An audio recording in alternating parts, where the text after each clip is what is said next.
Picture this. You have just survived a chaotic morning of children arguing, of library books lost, of all your attempts at breakfast being rejected, and then getting to work where emails are piling up and meeting requests are popping up on your screen and you feel frazzled and you sit at your desk wondering, why can't I just cope better? Why am I so reactive? Why does everything feel like it's just too much? Why can't I just be calmer? And I want to ask you this. Every year at work, you get appraised. And what does your performance review focus on? Well, I'm willing to bet it looks at your output. Maybe it looks at your KPIs. It looks at your deliverables. It looks at what you did or didn't do, where you could improve on what you did or didn't do, where you dropped the ball, where you need to do better next time. It looks at your behavior. But here's the question no one ever asks when we are going through a performance appraisal. Who were you being that led to what you were doing? Because your performance at work, your performance at home, your performance in life isn't just about what you do. In fact, what you do is a result of what is the real driver of your performance. And that is who you are being underneath all the doing.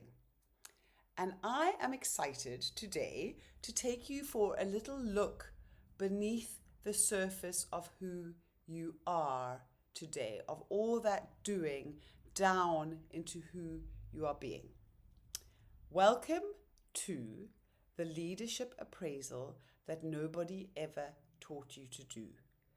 The appraisal that will change the way you work, mother, and lead forever. So, welcome back to the podcast for this fantastic episode that I am so excited about. And if you are watching on YouTube, hello. I am so glad you're here wherever you're watching or listening. I am Charlotte, a resilience specialist for working mums. And today we are going underneath the iceberg of you. We are going under the behavior and all the busyness that you find yourself getting caught up in, all that stuff that can be seen, all that stuff that is above the waterline of your iceberg. And we are digging into the emotional reactivity, the guilt, the overthinking, all the other stuff that goes on underneath the iceberg. I don't know if I've explained that very well, but what I'm saying is that we as people can be seen as an iceberg, and above the iceberg is what everybody sees, and below the iceberg is all the stuff that goes on inside us. So while we've looked at identity before, and I've talked about identity quite a lot, today we are going into identity at the executive level. We are going to be looking today at the identity that drives your behavior, that drives your leadership, your decisions, your tone, your presence, your capacity, and your results. And as I say, I am so excited about this one. So let's get into it. So going back to work, going back to any conversation that you have with your manager when they sit down with you one-on-one, what do they talk about? They talk about, as we've said, your behavior, your output, your impact, your tasks, your metrics, your deadlines, your performance. Everything is measured at the surface level above the waterline. But the problem is that this way of measuring things is that most performance issues are identity issues in disguise. Now, what do you mean by this, Charlotte? That is a very weird thing to say, perhaps. Well, let's give some examples to help to explain this. Let's look at something like procrastination. So procrastination is not a task problem. It's a fear story, or perhaps it's a boredom story. Generally, it's a fear story. It's a fear of failure, or it's a fear of not getting it perfect enough or not getting it right. Another one, overfunctioning. Overfunctioning, doing so much, is not a workload issue. This is an identity story that says, I am good enough when I'm doing. I've got to be doing to feel good enough. People pleasing is not a communication weakness. It's not an inability to communicate boundaries. It's a belonging story. So the story is, I am acceptable. In fact, I'm actually praised for being so kind and so giving. And so in order to belong, I have to keep pleasing. Snapping at home, for instance, is not a patience issue. It's a nervous system story. It's a reaction, a stress response to something that's happening in your nervous system. Feeling overwhelmed is sometimes feels like a capacity issue. I don't have capacity, but very often is a self-worth story. And so it goes on. I'm wondering which one of these stories feels most familiar to you right now. Or perhaps there's another story that is creating the result above the iceberg that you don't want. So the workplace and we in our lives appraise behavior, and no one is appraising your being. The fascinating thing is that everything you do flows from who you are being. And this is why traditional performance improvement never sticks. You are trying to change the way you do things. And so, even New Year's resolutions, you do these for a few days or a few weeks, and then bam, you find yourself back where you started. Because this kind of performance improvement tries to fix downstream behavior without addressing upstream identity.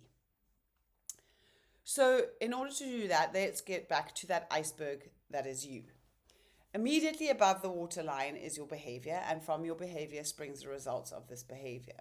And what do I mean about behavior? So this is the tone of an email you send. This is the verbal responses you give. This is your reactions with your children. This is your productivity, and then the results that you get from these things. And all the things your performance review focuses on are these things that actually only add up to 90%, to 10% of you. But the 90% of you underneath the watermark is where your real performance lives. And unfortunately, there are a whole lot of stories that we don't realize we're living under the watermark that impact the way that we live above the watermark. And these stories run your life, and these stories are what I call your identity operating system. So stories like the ones I'm going to talk about now are more likely subconscious, or perhaps if they are conscious, we just let them sit there happily taking up space and creating noise that makes it really difficult for us. So these stories might be, I mustn't upset anyone, or I have to prove myself, or I need to be strong, or I need to be perfect, or I can't disappoint, or I have to be everything, or if I rest, I'm lazy. And these are the stories that create that tone in your email, that create stress, that causes reactivity in the way that you speak to your children. You don't really need a new planner. You don't really need a new, better system, or to be more disciplined or motivated to stick to those New Year's resolutions, or to stick to your performance KPIs. You need a new story. Unless you change your stories, those beliefs that you have, you can work harder, you can hustle more, you can organize your month, you can color code your calendar beautifully, and you will still feel overwhelmed because the story underneath the surface is driving everything. And one thing that we don't realize is that your story at work is the same story running your home life. And generally, in fact, 100% all the time, it is only you that holds the story about who you should be in order to be liked or accepted or belong. So what comes out of this story of I mustn't disappoint, for example, the story that you hold on to, that is your perception of how you will belong and be accepted. If that's your story, then you overcommit at work. You say yes too quickly. You never stop thinking. You never rest. You apologize unnecessarily. And maybe at home you show up as a martyr, and then you end up resenting your partner, and then you explode internally, and then again your results are not the results that you want. If your story is that I must be perfect, then maybe you over prepare, you overfunction, you micromanage, and then you end up burning out, and you end up criticizing yourself, criticizing others. And if your story is I must be everything for everyone, then you end up carrying the mental load. You keep performing. You feel responsible for everyone's outcomes. You lose touch with yourself entirely. And this is not about personality type. And also, this is not just the way motherhood is. This is all about identity and the story that you are living about who you should be, that has become your reality, even if it is not reality for everybody else around you. But when you shift the story, you shift your leadership behavior. And this is where the executive identity comes in. So the executive identity, it might sound like it's a work identity. It's not just a work identity. As I've said before, your work identity, your story at work, your story at home, the story that you live is the same story that you take with yourself everywhere you go. Your executive identity is your internal identity. It is the way that you lead yourself from the inside out in all areas of your life. And given that you are a leader in all areas of your life, it is the identity that allows you to execute leadership in all of those areas. So this identity says, I choose my story. I define my worth. I show up intentionally. I hold boundaries confidently. I decide who I am, and I live out who I am calmly, peacefully, with certainty, with steadiness. It is incredibly grounded. It is incredibly non-reactive. It is courageous. It is compassionate. In this identity, we experience the beauty of executive presence, the thing that we need to build beautiful, deep relationships with our children, the thing that we need to focus on the task at hand so that we do it properly and we meet our KPIs, we perform at our best. When you build this identity, everything changes because you are no longer living from those old stories. You're living from, you're actually living, I mean, I know this sounds a little bit cliched, but you're living from the identity that you came into the world with, the one that is only yours, the one is completely unique. It's a category of one that nobody else compares to. And this means you no longer have to compare yourself to anyone else and their identity, their executive identity. And when you live from this executive identity, this is when you become resilient. This means that anything that comes your way, maybe it's a change of plan, it's a new deadline, it's a sick child or a snotty email from somebody. In that executive identity, you stand tall, you stand certain, you say, I've got this. So let's do your first executive identity audit. In a workplace appraisal, you're going to be asked something like, what went well? What didn't go well? What do you need to improve? Maybe what are your goals moving forward? Today we're going to shift those questions. And if you have a piece of paper and a pen available, or you want to take note of these some other way, these are questions that are going to change the way you see performance from now on. So, question number 1. What story am I living from right now? Maybe it's I need to prove myself, or I can't say no, or I need to keep everyone happy. Take some time, pause me if you have time to do it now. If you don't, go back to it later and take some time to think about what that story is. And then question number 2 is, how is that story that I have shaping who I'm being? How is it shaping the way that I feel, the way that I think, the way that I show up,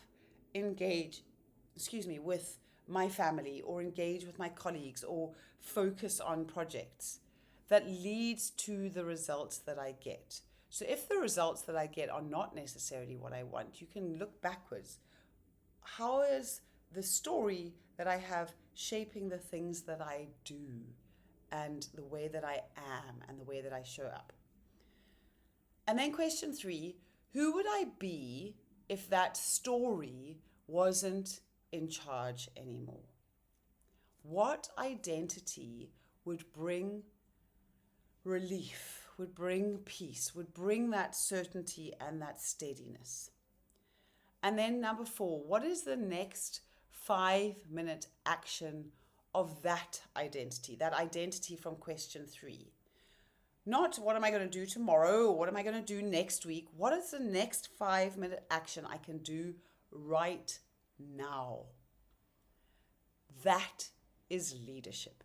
Leading yourself with emotional maturity, with identity-led change that builds that executive identity, that builds your executive resilience. It is not about doing more or achieving more or becoming more. These used to be the things that I focused so hard on. It was exhausting, and it stole my time, it stole my attention, it stole my joy. Those are all based on judgments that we are not enough. This kind of change that we're talking about is all about digging out those old stories and living your life as that little person that you were made to be. You know, that little girl who said, "Mummy, mummy, mummy, look at me." And she truly believed that she was of such value that everyone should look at her. That little girl who didn't think that she needed to be more or less than to fit in. She was confident and certain and sure of herself. Let's get back to finding that little girl and being bold and brave and certain like she was. This is the work that I do with my clients inside Resilient, my 6-month group coaching program. We dig out those old stories, those lies, and we build a new way of being, both below the watermark and as a result above the watermark, so you can get the results that you want. It is the greatest joy to see women arriving into the program frazzled, overwhelmed, completely stressed out, and to see them build that executive identity that is resilient to the storms and the chaos of life, which is going to come no matter what. That identity that feels peaceful and calm and clear enough to perform at her best. So if today's episode has resonated in any way, please share it with another working mum who is tired of fixing her behavior, but one who has never been taught to have a look at, to examine her identity underneath the watermark. And one other way you can go deeper into these identity stories, into the patterns and the version of you beneath the pressure, is inside Unfrazzled, my free private podcast. There's a link for this in the video notes below or in the show notes. Go and take a listen and see how you can move closer to that executive identity.